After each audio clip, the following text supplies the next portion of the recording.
ராகுனா இருட்டு. அப்போ மறைவு ஸ்தானத்துல யாருமே கண்டுபிடிக்க முடியாத விஷயத்தையும் உங்க கண்ணுக்கு காட்டும். நீங்க இதெல்லாம் நடக்கணும் ஒரு யோகம் பண்ண அது நடக்கும். ஆனா அதை கொஞ்சம் கால தாமதமாகும் சனி இருக்கிறதுனால. ரீசன் என்னன்னா நம்ம அப்புறம் பண்ணலாங்கிற உங்க முயற்சி தள்ளி போடுறதுனால. சனினா உங்களுக்கு தடைன்னு சொல்லுவாங்க. சனினா உங்களுக்கு இரும்பு. பொதுவாகவே கிடப்புல கிடக்கும். அப்போ நம்ம ஆக்டிவேட்டா இருந்துட்டே இருக்கும். நம்ம பாடி அதிகமா உஷ்ணமாகும், மண்டை சூடு அதிகமாகும். இப்போ சூடு அதிகமா இருந்ததுன்னா மூளை வேலை செய்யாது. அப்போ நீங்க என்ன பண்ணணும்னா ஒன்று ஸ்விம்மிங்ல ஜாயின் பண்ணிக்கணும், இல்லை ஒர்க் அவுட்ல ஜாயின் பண்ணிக்கணும். அதே மாதிரி திருநள்ளாறுக்கு போகாதீங்க, போகக்கூடாது. நீர்நிலைகள் சம்பந்தப்பட்ட கோயிலுக்கு போகலாம், சூப்பரா இருக்கும். திருச்செந்தூரை பிடிங்க.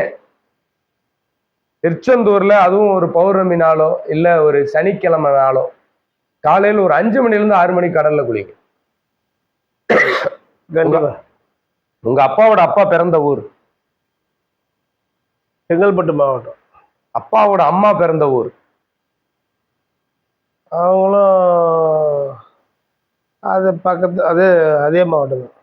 அப்பாவோட அப்பா, அப்பாவோட அம்மா, அம்மாவோட அப்பா, அம்மாவோட அம்மா, இந்த 4 பேரும் உங்களுக்கு தாத்தா பாட்டி.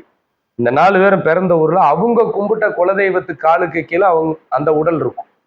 அதாவது இந்த உடல் தான் அழியும், உயிர் அழியாது. குலத்தை காப்பது குலதெய்வம். இப்போ நம்ம குலத்தை எல்லாமே பாதுகாக்குதுன்னா இப்ப எங்க அப்பா வழியில உள்ளது அந்த தெய்வம் வேற, எங்க அம்மா வழி தெய்வம் வேற. அப்போ எங்க அம்மா வழி குடும்பம் பூராமே அந்த தெய்வத்துக்கு காலுக்கு கீழே இருக்கும். இப்போ அவங்க குலத்தை பாதுகாத்தது. இப்போ இந்த எல்லார் குடும்பத்தோட டிஎன்ஏ என்கிட்ட இருக்கும். அப்போ நான் எல்லா பக்கமும் போகணும். அப்போ 8 அடி குட்டி 16 அடி. தெய்வத்துக்கு யாருமே படி அளக்க முடியாது சார். அதாவது பகவான் இன்னைக்கும் அனுதினமும் படி அளக்கலாங்கிறத நம்ம நம்பிட்டு தான் இருக்கும். சரி, அப்ப நமக்கு படி அளந்தது இந்த உடலையும் உயிரையும் கொடுத்தது அப்பாவும் அம்மாவும். அவங்களுக்கு கொடுத்தது அவங்க முன்னோர்கள். அதை பாதுகாத்தது அந்தந்த குலதெய்வம். அந்த முன்னோர்களுக்குத்தான் இறைவன் வாங்கி கொடுப்பான்.